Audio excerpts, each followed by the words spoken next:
бир топ эле депутаттарга дагы Абхаз жана Армян номер менен автоунааны айдагандар кайрылып атышат. Алардын автоунааларды азыр штрафстоянкага ГАИ кызматкерлери алып барып атышат. Эми бул мыйзамдын талабы. Бирок биз 2 жыл мурун мен жана башка депутаттар мына Балбак Зарлыкович дагы бул маселени көтөргөн. Биз айтканбыз да, мунапыс кылсак буларга. Жөн эле штрафстоянкага койбой, эми мунапысты кылсак, менимче бюджетке дагы каражат түшөт.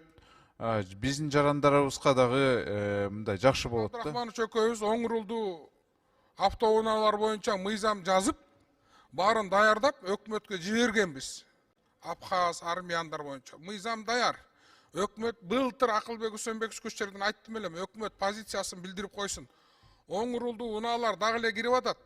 Өкмөт дагы эле проблемаларды үстүнө жыйнап атат да, Кыргызстангачы бул келечекте чоң проблемага айланат. Ошондуктан Алмазбек Акунжанович, өкмөт позициясын билдирсинчи. Биз или оң рулдуу машиналардын баарын иреттеп мыйзамдаштырып берип, баардык жол жобосу менен токтотуп, андан кийин киргизбей коюшубуз керек да. Болбосо бул көйгөй улам көбөйүп атпайбы? Булар аябай көп азыр. Миллиондогон долларлар казынага түшөт, Алмазбек Акунжанович.